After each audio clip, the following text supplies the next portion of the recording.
Béni soit Dieu pour ce qu'il fait. Et ce que je veux vous dire, c'est que dans le psaume 11, le verset 4, il est dit que l'Éternel, lui, il est dans son saint temple. L'Éternel a son trône dans les cieux. Amen. Quel que soit ce qui peut se passer, quel que soit ce qui peut arriver, nous savons une chose, c'est que l'Éternel est dans son saint temple. C'est ce que dit le psaume 11, le verset 4. Plus loin, dans un autre psaume, on trouve ces termes.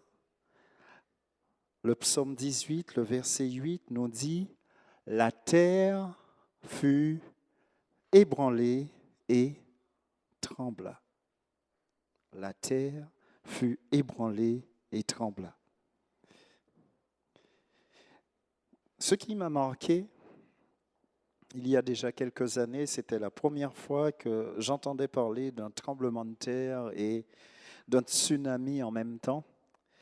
Indonésie, 26 décembre 2004. Ce jour-là, la terre fut ébranlée et trembla. Au fur et à mesure, on s'est mis à décompter les morts, les disparus. Et je me souviens très bien que sur mon ordinateur, j'allais à chaque fois voir, je me disais, c'est pas possible ça, c'est qu'il puisse avoir de plus en plus de morts. Mais je me suis rendu compte, comme il est dit dans ce psaume 18, le verset 8, Chine, 12 mai 2008, là il y a eu plus de 80 000 morts. La terre fut ébranlée et trembla. Et cela a continué en Italie le 6 avril 2009. La terre fut ébranlée et trembla. Plus de 300 morts. Tant que c'est au loin, on se dit « off, ça va ». Mais en Haïti, le 12 janvier 2010, la terre fut ébranlée et trembla. Et il y eut plus de 230 000 morts. C'est au loin. C'est vrai, on parle de temps difficiles. Chaque fois, on dit, c'est peut-être la fin, mais nous vivons toujours. Japon, 11 mars 2011. La terre fut ébranlée et trembla. Le Japon a dit, nous avons déjà tout mis en place. Nous savons mettre les sirènes quand il faut, nous savons tout faire, nous avons prévu même les tsunamis, nous avons mis des anti-tsunamis de 5 mètres. Rien ne peut nous arriver. Quand il y a eu le tremblement de terre, ils ont dit qu'il n'y a eu que 40 morts le premier jour. Et au fur et à mesure, ils se sont rendus compte qu'ils ne maîtrisaient rien du tout. Parce que c'est le psaume 18 qui dit « La terre fut ébranlée et trembla » et le psaume 11 dit que l'Éternel est dans son saint temple. Et toi, où est ton appui? Qu'est-ce qui se passe pour toi? Est-ce que ton appui est dans l'homme? Est-ce que ton appui est dans les richesses ou dans les idoles? Où est ton appui? Peut-être que tu es là dans cette église, mais où est ton appui? Sur quoi t'appuies-tu si les éléments se déchaînent? Où est ton appui quand les fondements sont renversés, comme dit le psaume 11, le verset 3? Quand tout s'effondre autour de toi, où est ton appui? C'est vrai que nous avons chanté « Dieu est pour nous un refuge ».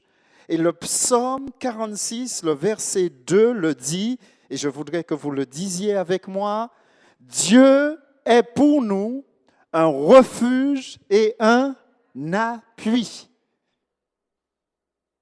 Vous pouvez le dire avec moi? Dieu est pour nous un refuge et un appui. On va s'arrêter là. Vous l'avez dit avec moi, mais maintenant on va le dire chacun pour nous. Dieu est pour moi un refuge et un appui. Est-ce que cela est vrai dans ta vie? Dieu est pour moi un refuge et un appui, un secours qui ne manque jamais, mais jamais dans la détresse. C'est peut-être des mots quand on le lit comme cela, mais nous allons voir avec la parole de Dieu ce soir que ça va prendre un autre sens si Dieu est réellement pour toi un appui. Et dans la version parole de vie, le psaume 46, verset 2 est traduit ainsi, « Dieu est pour nous un abri solide et sûr. » Dieu est pour nous un abri solide et sûr. Et il est toujours prêt à nous aider, toujours prêt à nous aider dans le malheur, toujours prêt.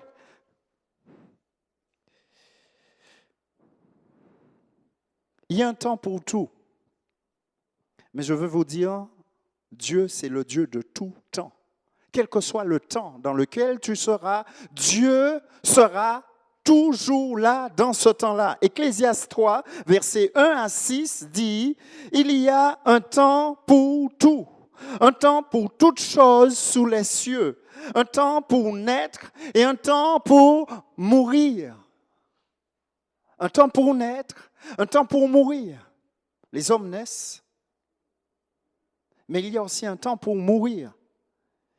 Le verset 4 dit, il y a un temps pour pleurer, il y a un temps pour rire, un temps pour se lamenter et un temps pour danser. Il y en a qui préfèrent la danse. Mais la danse, ça ne dure qu'un temps. Il est dit, il y a un temps pour chercher, mais tu ne passes pas tout ton temps à chercher. Il y a un temps où tu perds des choses, il y a un temps pour perdre, mais tu ne passes pas tout ton temps à perdre. Et il y a un temps de souffrance aussi. Il y a un temps où on sent que ça ne va pas. Et je voudrais prendre avec vous Paul, 2 Corinthiens, le chapitre 1. Vous allez garder votre Bible ouverte à 2 Corinthiens, chapitre 1. Vous aurez les textes, mais vous n'aurez pas tout. On va voir Paul et le temps de la détresse. Parce que Paul aussi, le verset 8 à 10 déjà nous dit que Paul a connu un temps de détresse. Un temps où il était en Asie et il désespérait même de conserver la vie. Très souvent, quand on parle de l'apôtre Paul, on parle de cet homme qui aimait Dieu, qui a eu des réveils avec lui. Mais cet homme dit un jour, il désespérait de conserver la vie. Mais, parce qu'il y a un mais dans son histoire, versets 8 à 10, il a su placer sa confiance, non pas en lui-même, mais il a su placer sa confiance en Dieu qui ressuscite les morts. Vous allez voir, ça c'est son expérience. Quand nous allons lire les textes au fur et à mesure, vous allez voir pourquoi et comment il va découvrir ce Dieu de toute consolation, mais le Dieu qui ressuscite les morts. Et quand Paul il va découvrir ce Dieu, il va apprendre qu'après le temps de la détresse, qu'il y a le temps de la consolation. Et quand il commence à 2 Corinthiens, le verset 3 et 4, 2 Corinthiens chapitre 1, le verset 3 et 4, il commence et il dit « Béni soit Dieu, le Père de notre Seigneur Jésus-Christ, le Père des miséricordes et le Dieu de toute consolation, qui nous console dans toutes nos afflictions, afin que par la consolation dont nous sommes l'objet de la part de Dieu, nous puissions consoler ceux qui se trouvent dans quelque affliction. » Il va par cette louange au moment où il dit « Béni soit Dieu ». Quand nous sommes en train de dire « Béni soit Dieu », tout le monde se dit « Oh, c'est formidable ». Mais très souvent, la personne qui est en train de dire « Béni soit Dieu » a connu un moment de détresse, un moment difficile dans sa vie qui fait que c'est à ce moment-là, quand il a dépassé ce moment, après le moment de détresse qu'il a connu un autre moment, c'est seulement à ce moment-là qu'il commence à dire « Béni soit Dieu ». Parce que quand il est dans le moment de détresse, il ne pense pas à dire « Béni soit Dieu ». Il sait que Dieu prend soin de lui, il sait que Dieu le connaît, mais il n'arrive pas à le dire. Et c'est seulement quand nous lisons ce texte, chapitre 1, le verset 3 et 4, il commence par dire « Béni soit Dieu », mais il a déjà eu la consolation, parce qu'il a découvert une facette de Dieu. Il connaît Dieu d'une autre manière. Regardez bien, connaître Dieu pour notre vie chrétienne est très importante. Pendant son passage sur terre, Jésus a parlé plusieurs fois de l'importance de connaître Dieu.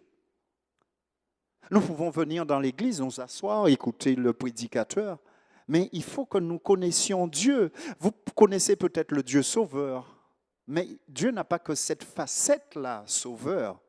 Dieu a d'autres facettes qu'il va vous emmener à découvrir.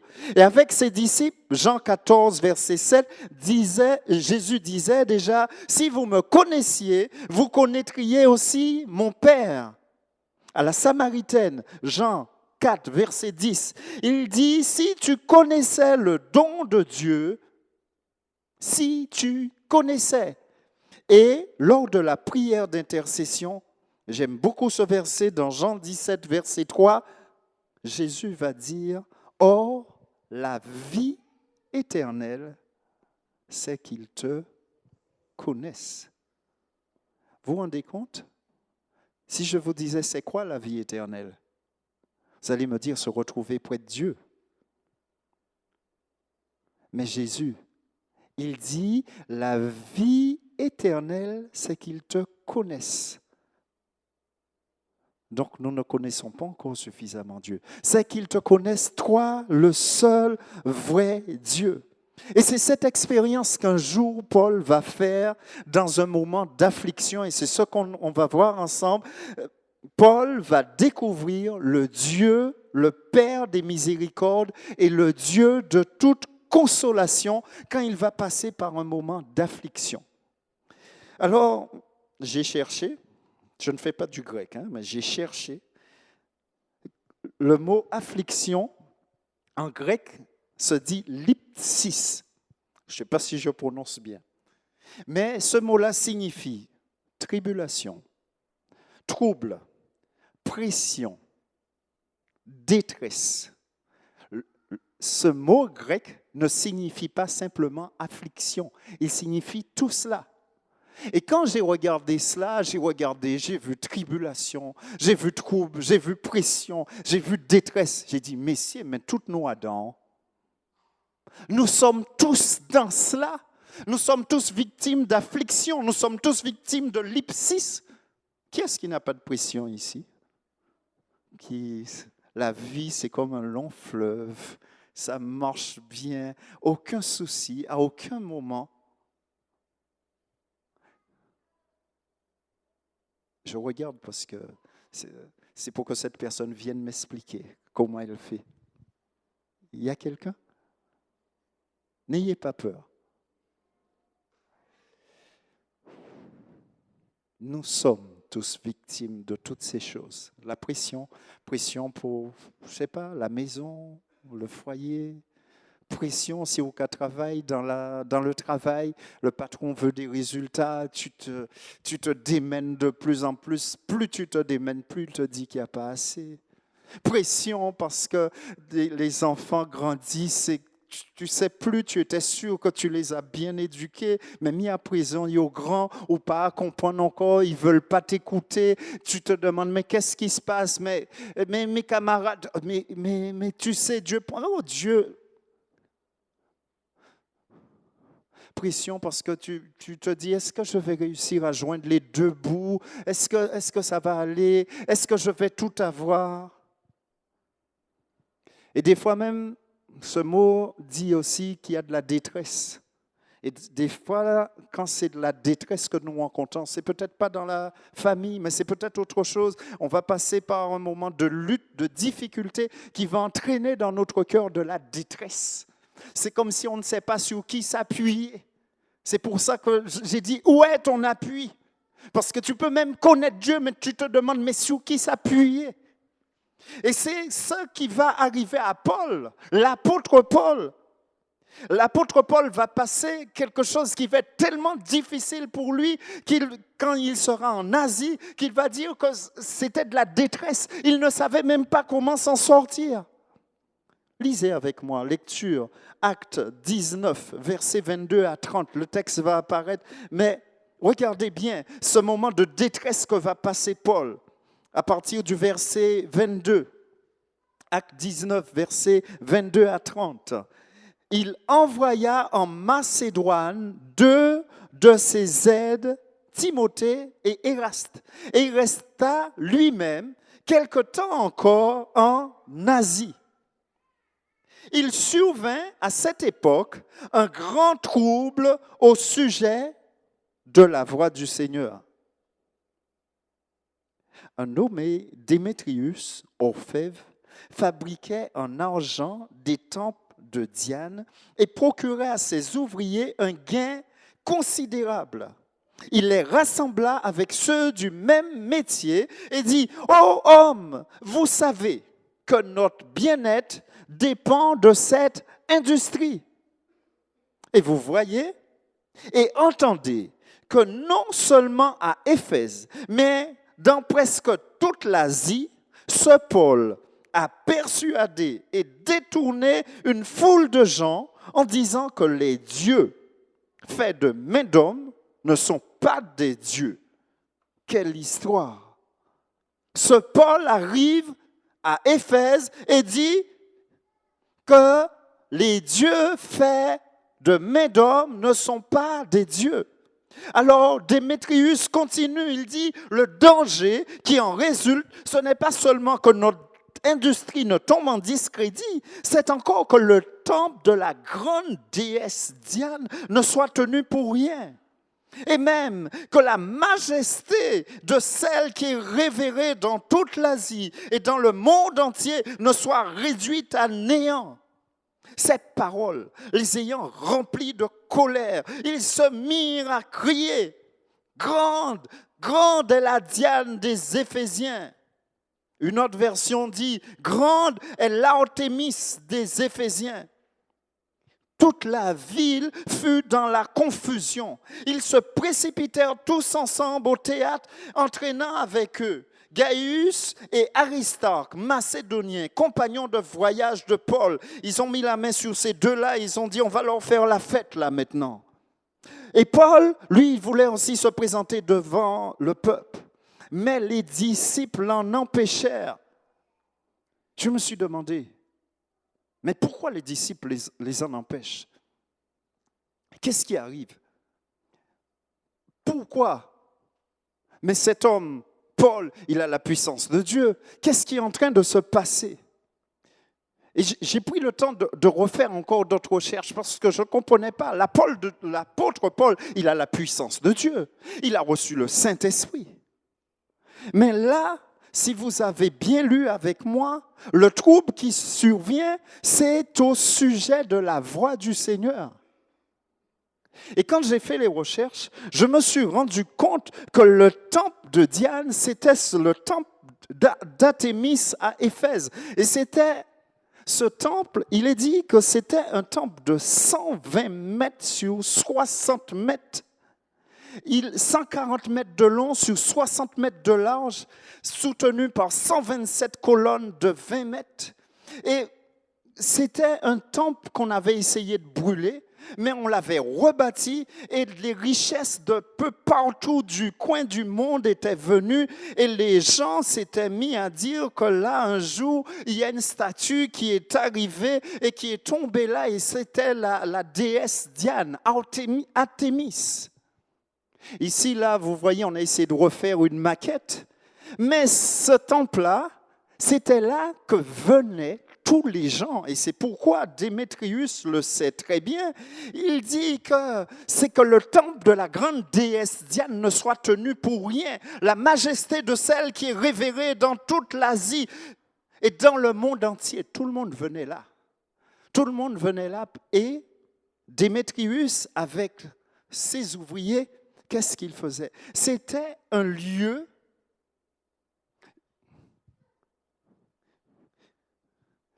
comment pourrais-je le dire?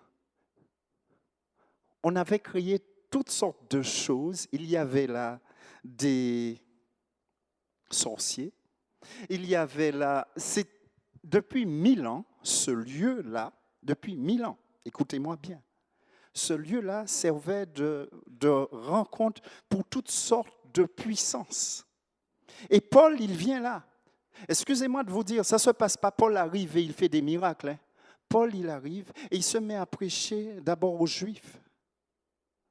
Ensuite, au fur et à mesure, comme à l'époque, on pouvait parler et se mettre dans certains lieux et parler, il commence à parler comme cela. Et Dieu qui sait qu'il y a là une puissance très forte, commence lui à montrer sa puissance. Lui, Dieu montre sa puissance. Il y a des guérisons. Il y a la puissance de Dieu qui se manifeste. Et pendant que cette puissance de Dieu se manifeste, les gens, ils commencent à laisser tomber leur idole parce que il y avait beaucoup de petits souvenirs, je dirais. Je ne suis pas encore allé à Lourdes. Mais je sais, une fois qu'on se déplace dans des choses comme ça, il y a toute une industrie qui se met à côté. Vous voulez une petite amulette pour vous protéger? Vous avez aussi le petit porte-clés. Mais si vous l'avez en or aussi, ça fera bien. Il y a toute une industrie qui se met à côté. Je ne suis pas en train de parler de ce qui se fait là maintenant. Je suis en train de dire, regardez ce qui se met en place. Et certains disent, quand ils allaient là, même Démétrius, ce qui l'intéressait, lui, c'était pouvoir faire des petits temples de Diane pour tous les gens qui venaient. Et il dit, mais c'est grave ce que Paul est en train de faire. Ce Paul est en train de venir et il est en train de détruire tout ce que nous avons mis en place. Où est ton appui? Dans les idoles? Où est ton appui? Dans le talisman que tu portes sur toi? Où est ton appui? Dans cette petite figurine? Où est ton appui? Paul était en train de parler du Dieu vrai. Le Dieu qui n'a pas besoin de statue, le Dieu qui n'a pas besoin qu'on le représente, le Dieu qui est le Dieu des dieux, le Dieu tout-puissant, le Dieu qui a tout créé. On ne peut pas le représenter parce qu'il est le Dieu tout-puissant. Amen, oui, je suis d'accord avec vous. Amen, et je le proclame, on ne peut pas le représenter. On peut me montrer toutes sortes d'images et au péché, fait bon dire moins. Parce que autant il remplit l'univers, autant il peut rester dans mon cœur. Et ça, c'est ça sa puissance. Et Paul, quand il arrive, c'est ça qu'il se met à prêcher. Il dit, voilà le vrai Dieu. Et eux, ils disent, mais non, mais c'est malade. Et ils ont payé l'argent encore. Pas de statut, vous ne pouvez rien faire. Il y a un combat qui se met en place. Un combat dans les lieux célestes, un combat spirituel. Il y a quelque chose qui va se mettre en place à ce moment-là. Parce que certaines fois, nous allons dans des combats et nous ne savons pas toujours. Mais il y a des combats où vous êtes en train d'attaquer l'adversaire. Et quand vous êtes dans ces combats-là, il faut que vous sachiez ce que vous êtes en train de faire. Que vous soyez couverts par la puissance de Dieu et que votre vie soit droite aussi devant Dieu. Vous ne pouvez pas faire n'importe quoi. Et là, dans ce combat, c'était un lieu fort. C'était cette Artémis des Éphésiens. C'était une déesse de la fécondité. On l'appelait la grande mère. C'est elle qui pour eux, pour les Éphésiens, c'était cela. Et tout ce qui était à côté, il y avait des fêtes sacrées, les éphésiaques. Mais ces fêtes-là, vous savez comment ça se terminait? En orgie, dans le tumulte, dans les cris. Il y avait des magiciens. Et les magiciens, ils étaient tellement connus qu'à la fin, l'adjectif éphésien signifiait magique. C'est là que Paul est. Et quand ce qui se passe là, ça fait 3 ans qu'il est là, Paul. Il n'est pas arrivé, il a fait un réveil. Ça fait 3 ans, mais là maintenant, il avait attaqué le cœur du problème. Et maintenant, on voulait le descendre. Et certaines fois, dans des églises, on ne comprend pas toujours ce qui se passe. Mais dans les combats spirituels, il faut faire attention où on va et ce qu'on va attaquer. Et il faut se préparer, savoir jeûner, savoir prier, savoir dire, Seigneur, je vais là, mais je veux trouver aussi d'autres qui intercèdent pendant ce temps. Et je veux savoir si tu nous donnes la direction pour aller dans ce sens.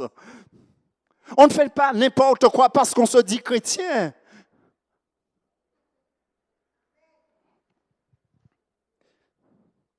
quand Paul est là, il va rencontrer une grande détresse. Parce qu'au moment où ça se passe, quand on lit l'histoire et qu'on voit qu'ils sont partis avec les 2 compagnons de Paul, ce n'était pas pour leur faire des guili-guili. Hein. Ils sont partis avec les 2 compagnons de Paul parce qu'ils ont dit, ceux-là déjà, on va les régler leur compte, quoi. Tous ces gens qui sont en train de parler d'un Dieu puissant, d'un Dieu qui n'a pas besoin d'idole. Comment ça, vous n'avez pas votre idole avec vous? Vous avez rien là sur vous? Vous pouvez me représenter Dieu? Non, rien. Comment ça? Mais non, mais on ne les veut pas. Paul va connaître ce moment d'affliction parce qu'il est dit plus loin que Paul, il va sortir à un moment. Mais dans un autre livre, il est dit que Paul sera même mis en prison parce qu'il a dit que le vrai Dieu n'est pas fait par des mains d'hommes. Et regardez bien, je l'ai noté pour vous, 1 Corinthiens 15, verset 32. Il va dire, si c'est dans des vues humaines que j'ai combattu contre les bêtes à Éphèse, quel mérite, quel avantage m'en revient-il? Et c'est pourquoi je vous dis qu'il va découvrir le Dieu de la résurrection. Il se dit, si je perds la vie, je crois même que Dieu peut me ressusciter. Et il dit, je ne sais pas si vous lisez bien le verset qui est en train d'apparaître là, il dit qu'il a combattu contre les bêtes à Éphèse. C'est-à-dire qu'à ce moment-là, c'est pourquoi il dit, je désespérais même de garder la vie. C'était un moment de détresse, mais un moment de détresse fort pour lui. Et j'aime bien parce que maintenant, de plus en plus, des gens utilisent ce proverbe, mangeons et buvons car demain nous mourrons. Mais ce n'est pas dans ce sens que lui, il le dit. Il dit, si je n'avais pas cru au Dieu de la résurrection, si je n'avais pas cru à ce Dieu tout-puissant, à ce Dieu qui peut me garder en vie et qui peut même ressusciter mon corps, ça ne sert à rien que je me mette à combattre. Ça ne sert à rien que toi, tu marches avec Dieu si tu ne crois pas qu'un jour Dieu va revenir ou que Dieu, un jour, t'emmènera avec lui. Ça ne sert à rien. Tu n'as qu'à faire comme tous les autres. Tu vis n'importe comment. Tu dis, je n'ai qu'à manger, je n'ai qu'à boire. Parce que, c'est quoi? Depuis le temps qu'ils disent que Dieu va revenir, mon pauvre, j'ai un voyage. Mais moi, je veux te dire, au moment où Paul passe par là, Paul dit, si les morts ne ressuscitent pas, mais ma foi serait vaine. Mais parce que je sais que mon Dieu, même si je ne le vois pas, parce que mon Dieu prend soin de moi, parce que mon Dieu est avec moi, il va me permettre de supporter ce moment de lipsis, ce moment de détresse, ce moment de pression que je passe parce que je crois à sa puissance. Et parce que je crois à sa puissance, il va maintenant me garder. Alors moi, je veux continuer à croire en lui. Je ne vais pas manger et boire en me disant, de toute manière, on joue en Kémos, après la fin, c'est Tibet. Mais je vais croire que Dieu me garde. Et si tu crois, toi, maintenant, dans ce lieu, que Dieu peut te garder, quel que soit ce que tu passes, tu diras comme l'apôtre Paul, 2 Corinthiens 4, verset 17. Car nos légères afflictions du moment présent. Excusez-moi, j'ai peut-être mal lu. Je me suis demandé si on a bien traduit. Paul appelle ça nos légères afflictions. Oui, je vois une sœur qui a un grand sourire. Une légère affliction, Paul? Tu appelles ça une légère affliction? Légère affliction. Tu passes un moment difficile et tu dis c'est la légère affliction du moment présent. J'ai connu un moment comme ça dans ma vie. J'étais jeune, je veux dire beaucoup plus jeune que maintenant. J'avais 20 ans. C'est bien 20 ans. Le monde est ouvert devant toi, tout est beau. J'avais déjà donné ma vie au Seigneur, c'est encore plus beau. Mes 2 parents avaient donné leur vie au Seigneur, encore plus beau. Ma sœur, après moi, a donné sa vie au Seigneur. C'était une maison où on chantait les louanges de Dieu tout le temps. C'était formidable. Et je partais avec les jeunes. Et un matin, on est parti, il y a une rencontre de jeunes, on est partis tous ensemble. Au revoir maman, au revoir papa, grand sourire, je vais avec les jeunes, c'est bien. Juste, il y a quelque chose que je ne comprends pas. Dans l'après-midi, il y a mon petit cousin qui arrive, tout petit comme ça. Ta maman est morte? Je le regarde, pas possible. Il se trompe. Je viens de quitter maman. Ce matin, je lui ai fait la bise, elle allait bien. Elle n'est ni malade ni rien. Elle a 45 ans, elle se porte bien. Pourquoi ce petit bout de chou là arrive là et me dit « Ta maman est morte ?»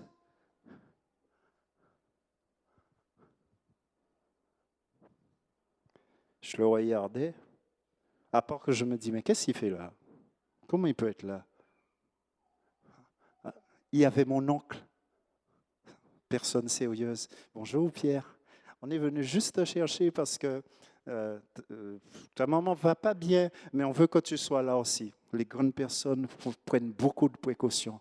À part que lui, le petit, il avait déjà dit « Ta maman est morte ». Et ça, jusqu'à présent, je l'entends. Je le revois et je l'entends. Pas possible, Dieu. Pas possible. Dieu, tu fais quelque chose que je ne comprends pas là. Et moi, ça, je n'appelle pas une légère affliction, ça, j'appelle ça de la détresse totale. Parce que je me suis dit que je vais m'appuyer sur toi jusqu'à la fin de ma vie et que je vais marcher avec toi. Et je joue de la musique pour toi, Seigneur.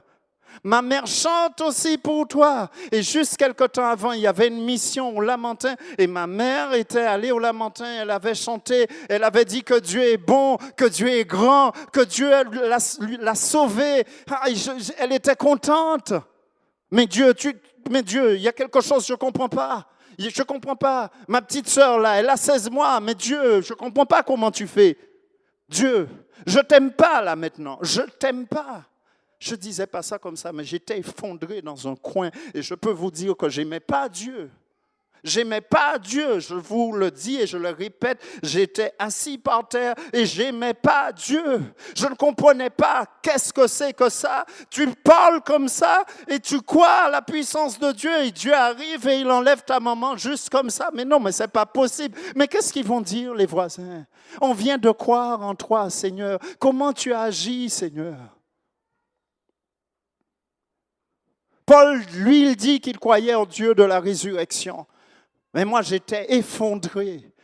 Je ne comprenais pas qu'est-ce qui était en train de se passer.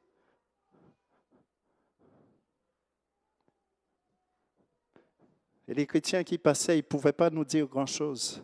On était une famille nombreuse. 10 enfants, je suis l'aîné. 20 ans, dernière sœur, 16 mois.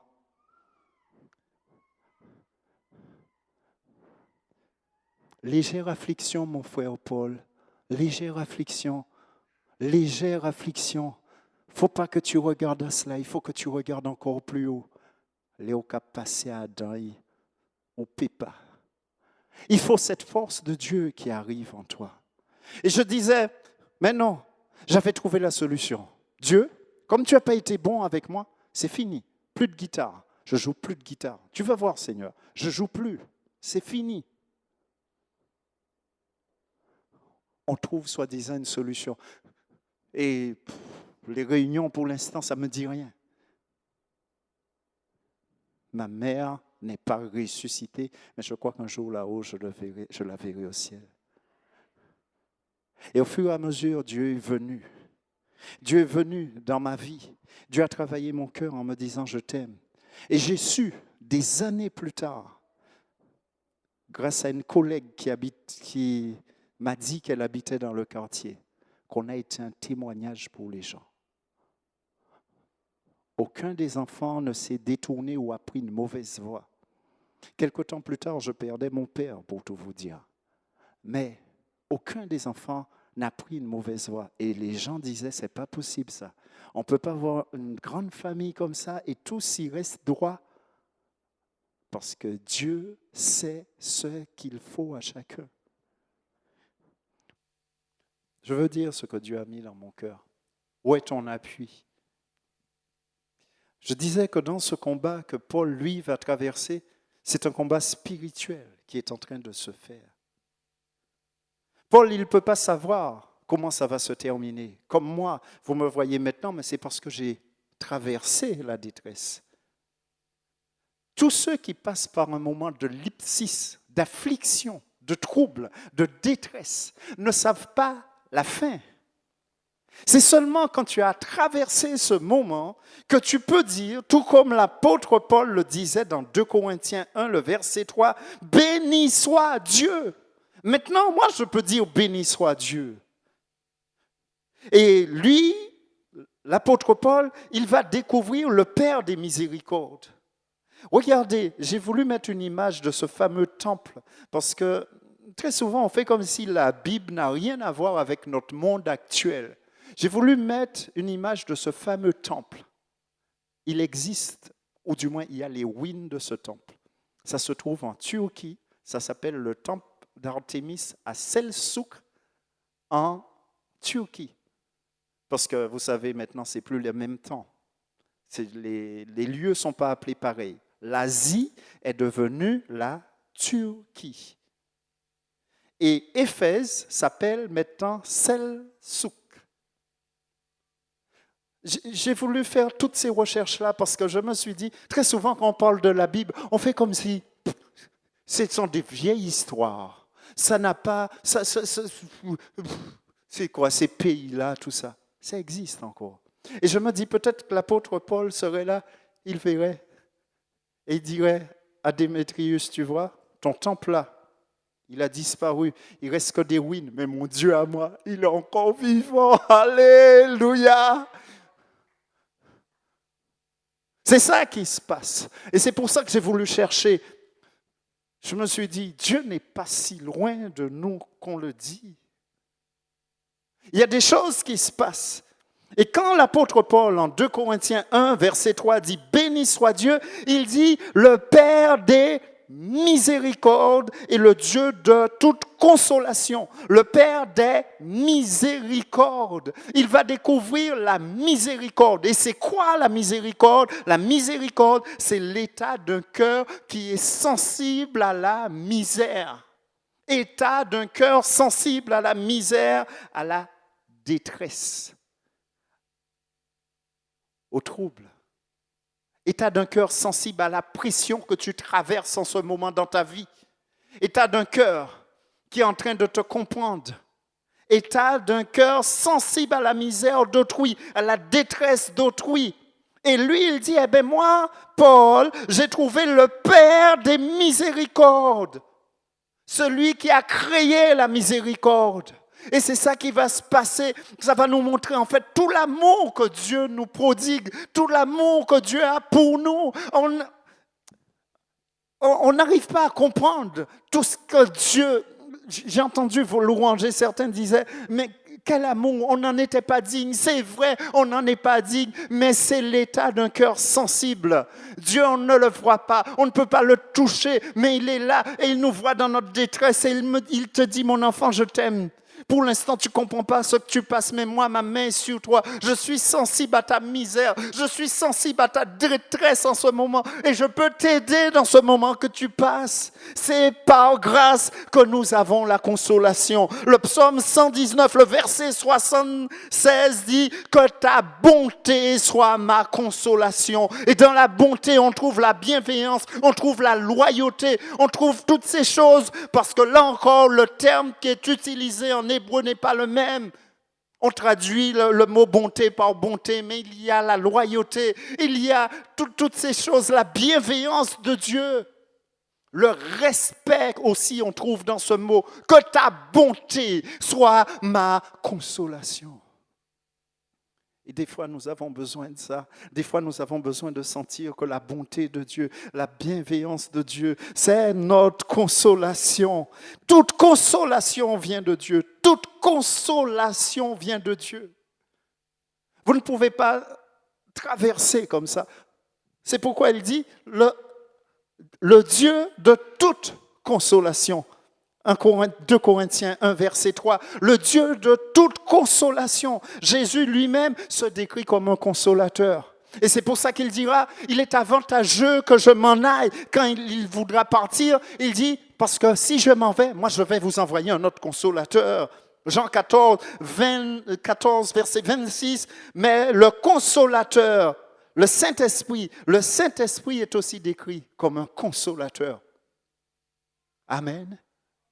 Le Saint-Esprit, c'est un consolateur. Tu n'arrives peut-être pas à tout comprendre ce qui se passe dans ta vie. Tu n'arrives peut-être pas à tout gérer. Mais ce que je peux te dire, c'est que le Saint-Esprit, quand il arrive, quand il est là, Jésus dit, je suis parti. Et là encore, je ne le vois pas, le Saint-Esprit. Les disciples, eux, ils voyaient Jésus. Mais Jésus dit, quand je vais partir, je vais laisser le Saint-Esprit. Et parce que tu as le Saint-Esprit, tu peux dire, alors Seigneur, tu me consoles. Tu me consoles quand je passe quelque chose qui est difficile, que je n'ai pas de réponse, parce que tu as laissé le Saint-Esprit en moi. Jean 14, verset 16, Jésus dit, je prierai le Père et il vous donnera un autre consolateur. Et j'ai souligné ce consolateur afin qu'il demeure éternellement avec vous. Le consolateur, c'est l'Esprit Saint, mais Jésus dit, je prierai afin que le Père puisse vous donner cet autre consolateur, le Saint-Esprit, afin qu'il demeure éternellement avec vous. Éternellement avec vous. Pas un petit moment, pas juste dans le moment de la détresse, pas juste dans le moment où tu ne comprends pas, pas juste dans le moment où ton enfant te fait criser, mais éternellement avec vous. Il faut que nous puissions prendre conscience de ce que est le Saint-Esprit pour nous. Un autre verset pour vous, Jean 16, verset 13. Il est dit que quand le consolateur sera venu, l'Esprit de vérité, il vous conduira. Donc, quel que soit ce que tu passes, quel que soit ce qui aurait même pu t'arrêter sur le chemin, je veux te dire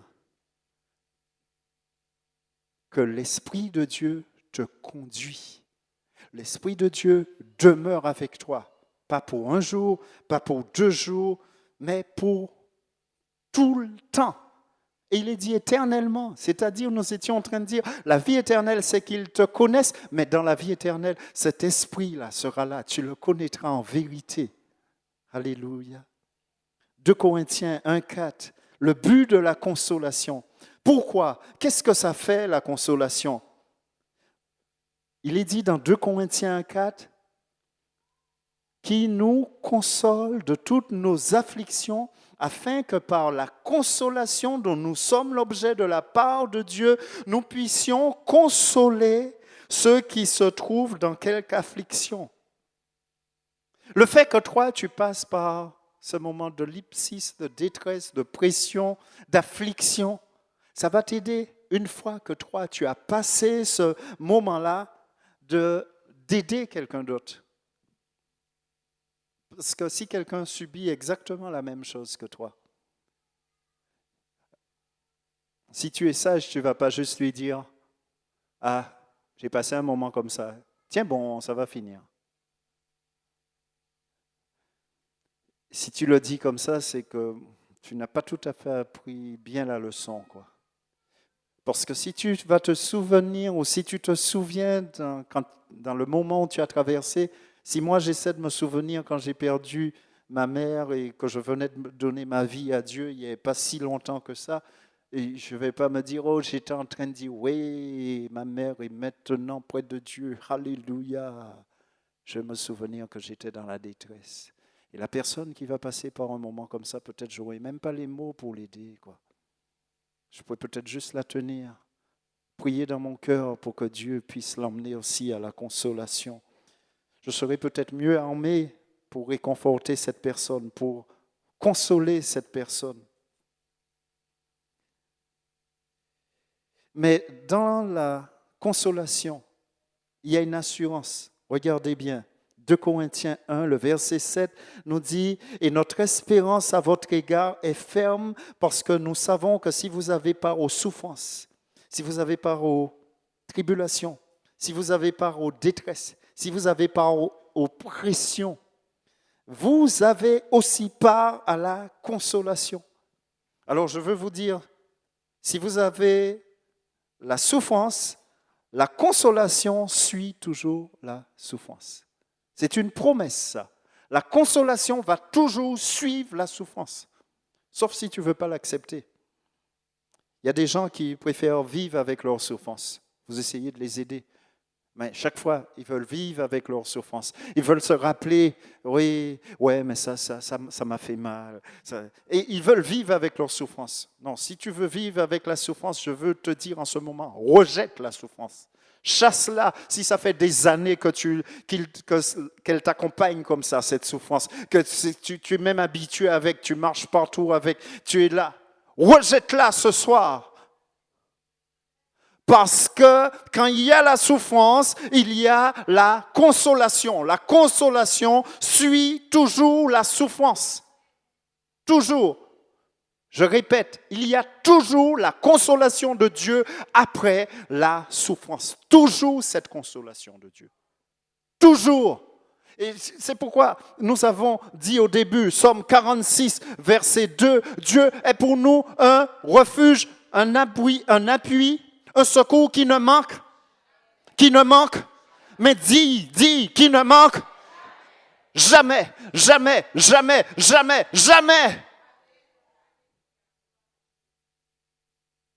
Si tu ne le prends pas pour toi, cela, si tu n'arrives pas à croire cela, que cette consolation, que ce Dieu qui est avec toi, qui te dit qu'il t'a donné son esprit pour vivre éternellement avec toi, pour être avec toi éternellement et qu'il te conduira, tu vas rester dans la souffrance. Mais je te dis encore ce soir, rejette la souffrance, rejette celui qui veut t'arrêter, parce que dans la souffrance, après, tu as la consolation et tu deviens fort, parce que tu vas découvrir une facette de Dieu. Et la facette de Dieu que Paul a découvert, c'est le Dieu, le Père des miséricordes, le Dieu de toute consolation. Et Jésus lui-même a laissé cette promesse aussi pour nous. Matthieu 28, 20, « Je suis avec vous tous les jours jusqu'à la fin du monde. » J'aime bien quand on le dit. Dès que je commence le verset, « Et voici, je suis avec vous. » Alléluia. Je vous dis, ça marche à chaque fois. Je suis avec vous. Nous sommes à la fin du monde. Est-ce qu'on est déjà à la fin? Non. Est-ce qu'il est avec moi aujourd'hui? Est-ce qu'il a été avec toi hier? Est-ce qu'il est avec toi aujourd'hui? Est-ce qu'il sera avec toi demain? Alléluia. Alléluia. Hier est déjà passé. Aujourd'hui, je veux croire que le Seigneur est avec moi. Et demain, si mes yeux s'ouvrent, je veux croire que Dieu, quand je vais mettre le pied, je vais quitter mon lit, que le Seigneur qui m'a donné la vie sera encore avec moi. Alléluia. Si tu ne crois pas dans ces promesses-là, si tu ne crois pas que cette puissance de Dieu se manifeste pour toi, tu loupes quelque chose. Il faut vraiment croire à cette promesse de Dieu. Il faut croire que quel que soit ce qui va se passer, Dieu va agir pour toi. Parce que certains veulent toujours porter dans leur cœur, c'est bien caché là, au fond de leur cœur, des grandes blessures. Et ils disent, ouais, mais ça t'est arrivé moins parce que... Ils veulent garder ça. Non, moi je te dis, rejette cela, rejette cela. Certains disent, Dieu, mais est-ce que Dieu est réellement bon? Mais Pierre, est-ce que bon Dieu était vraiment bon pour y prendre maman? Est-ce que Dieu était vraiment bon pour prendre ta mère? Mais si, parce que je suis là jusqu'à présent et j'aime Dieu de plus en plus. Parce que je crois à sa puissance, je crois qu'il agit. Sinon, ça ne me sert à rien. C'est pas qu'il agira, il agit. Il agit encore pour moi. Parce que je suis aujourd'hui, et aujourd'hui je dis, il agit. Il va continuer à agir, mais demain, je ne sais pas si quand je vais me coucher, mes yeux vont s'ouvrir. Mais quand je me couche et je m'endors en paix parce que je suis avec Dieu. Alléluia. Tant que tu ne passes pas par cette souffrance et que tu n'apprends pas la consolation après, c'est comme si tu échoues à ton examen. Tu dois apprendre à connaître Dieu, apprendre que Dieu agit. C'est pour ça que Paul va écrire plus tard dans Philippiens 4, 11, j'ai appris. Paul était comme nous. Il a dû apprendre à traverser. C'est pourquoi il dit, je désespérais de conserver la vie. Vous savez, cet apôtre Paul, Un jour, pendant qu'il parlait, on l'a lapidé, on l'a laissé pour mort. Mais il dit, j'ai appris que Dieu est réellement bon, malgré toutes les épreuves que j'ai subies, malgré tout ce que j'ai vu, la consolation de Dieu est toujours venue après dans mon cœur. Parce que j'ai appris. Il y a des chrétiens qui pensent qu'il ne faut pas qu'ils apprennent. Oui, tu dois apprendre. Ce n'est pas simplement venir dans l'église, ressortir, aller chez toi, ensuite quand il y a un problème, on dit, bon Dieu, oh là, oh yeah. Mais bon Dieu t'a dit, je suis près de toi, mais tu ne me vois pas. Tu es tellement en train de courir à droite, à gauche, je veux te parler, mais je n'ai même pas le temps. Tu es déjà reparti. Tu dis, Dieu, Dieu, je suis à côté de toi. Dieu, Dieu, je suis à côté. Non, mais tu ne l'entends pas. Dieu, mais tu as vu. Mais bien sûr que j'ai vu. Non, mais tu ne l'entends pas.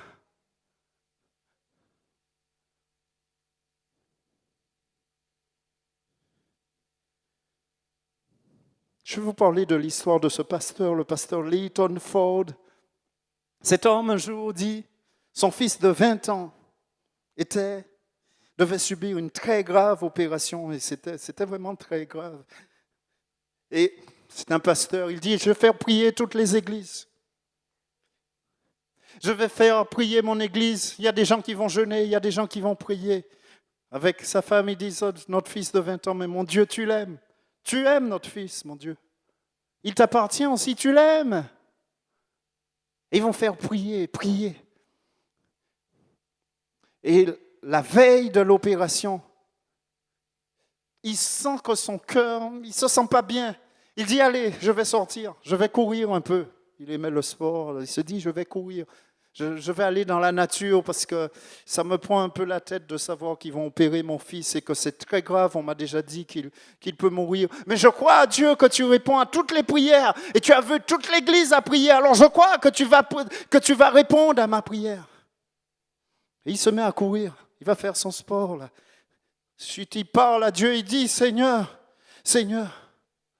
mais pose ta main. Agis parce que tu as cette puissance. Et à un moment, il entend cette voix qui lui dit, est-ce que tu crois que j'aime ton fils? Il dit oui. Est-ce que tu crois que je connais le meilleur pour lui? Il dit oui. Alors il dit, laisse-moi faire. Et il rentre chez lui. Il se dit, qu'est-ce qui va se passer? Et le lendemain, pendant l'opération, le fils meurt.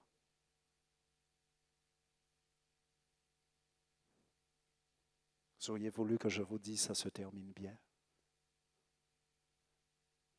Ce jour-là, en tant que pasteur, homme de Dieu, il s'est rendu compte.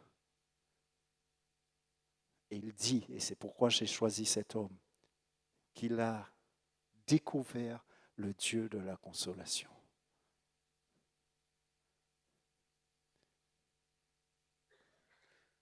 Des fois, comme l'apôtre Paul, au moment où il passait sa souffrance, il ne connaissait pas tout le résultat.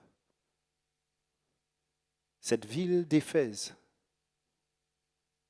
deviendra ensuite la 3e plus grande ville chrétienne.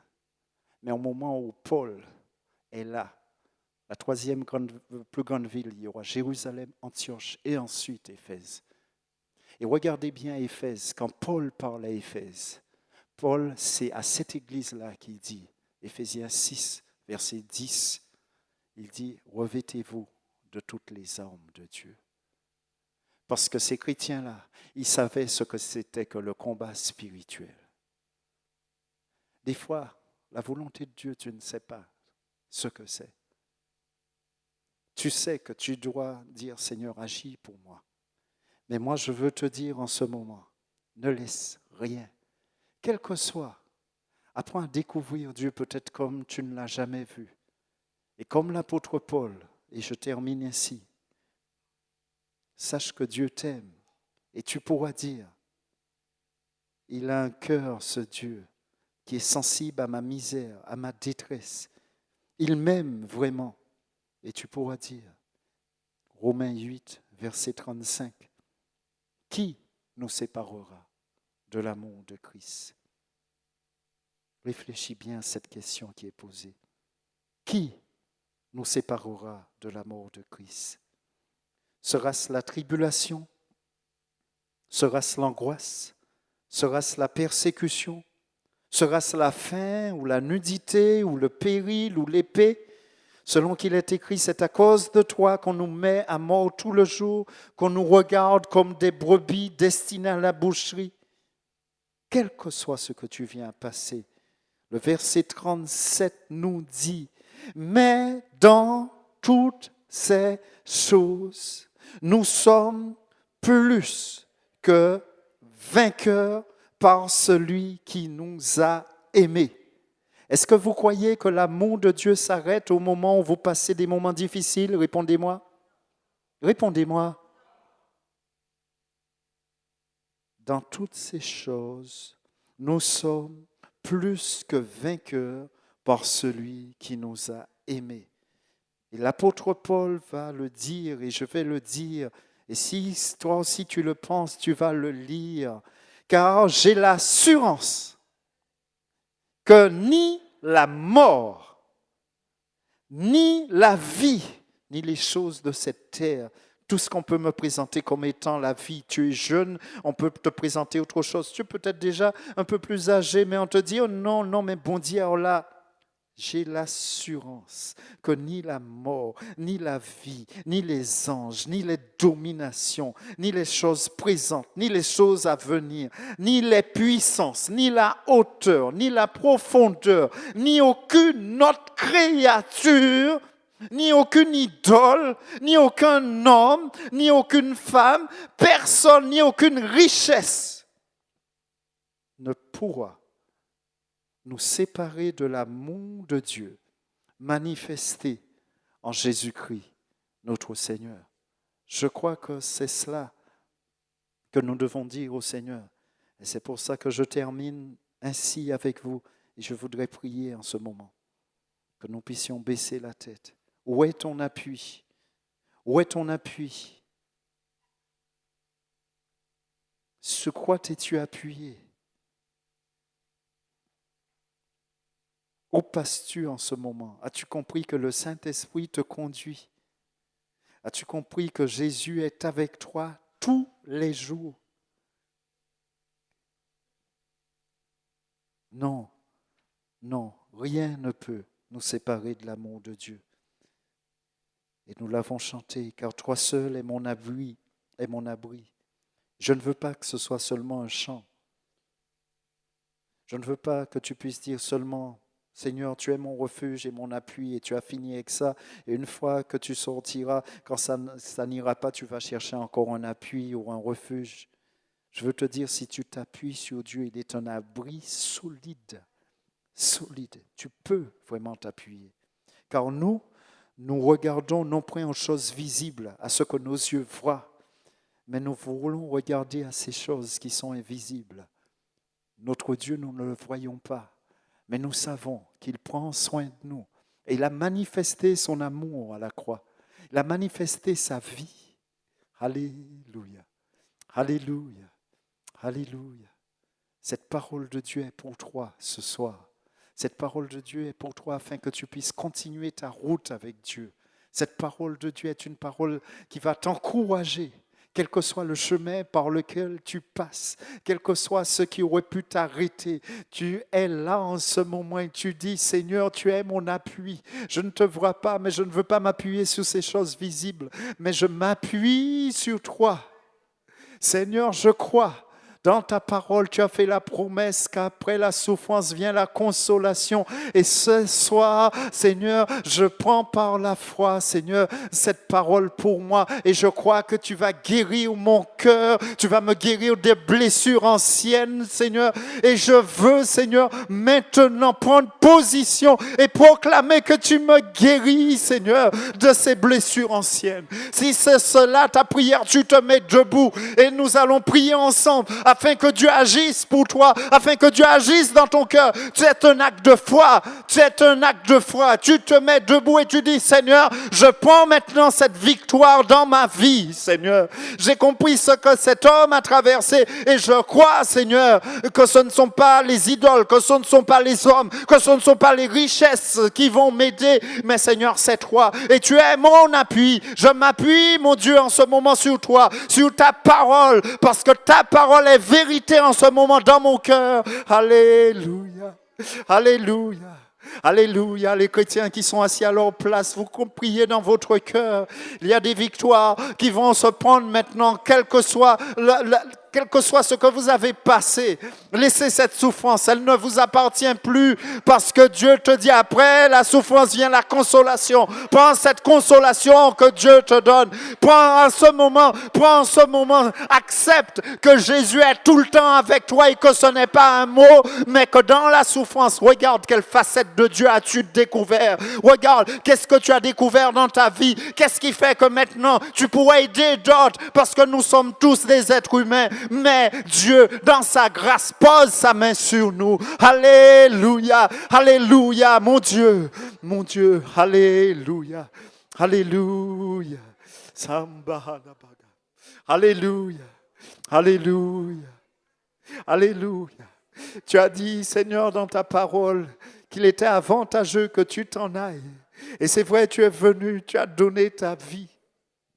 Mais, comme Paul l'a découvert, tu es ressuscité.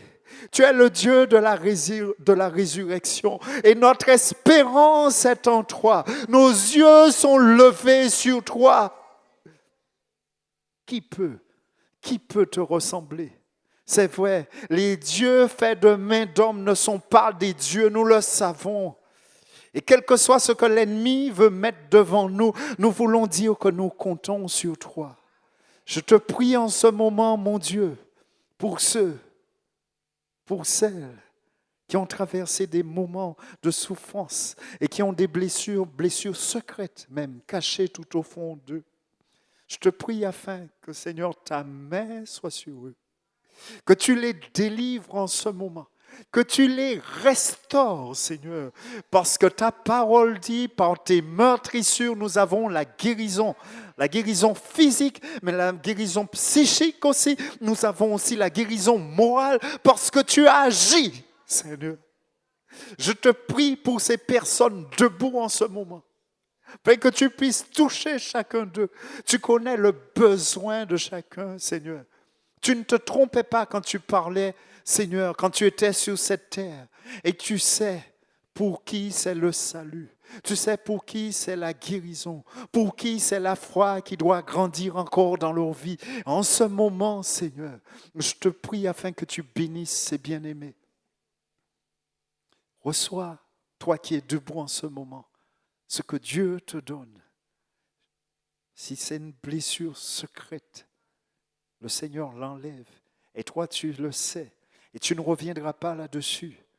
Et quand le diable lui-même viendra peut-être pour te la rappeler, tu le diras non. Jésus est avec moi tous les jours. Et ça, je l'ai laissé au pied de la croix. Je ne sais, peut-être pour certains, on les a bloqués, on les a arrêtés. Mais Dieu te dit que son sang te couvre. Il prend soin de toi, il dirige ta vie. Alors laisse-le continuer à agir en toi. Laisse-le continuer à te bénir. N'aie pas peur du lendemain. N'aie pas peur de ce qui peut arriver. Non, rien. L'apôtre Paul dit, rien ne peut nous séparer de l'amour de Dieu. Mais dans toutes ces choses, et ça c'est ton cas ce soir, tu es vainqueur. Tu es vainqueur parce que Dieu te donne la victoire. Alléluia. Tu dis, Seigneur, j'accepte, Seigneur, que tu as payé pour moi et j'accepte ta victoire dans ma vie. Je suis un vainqueur, je le proclame, tu le fais maintenant pour moi. J'accepte, Seigneur. Alléluia. Alléluia. Alléluia. Soyez bénis, asseyez-vous et repartez avec cela dans votre cœur. Alléluia.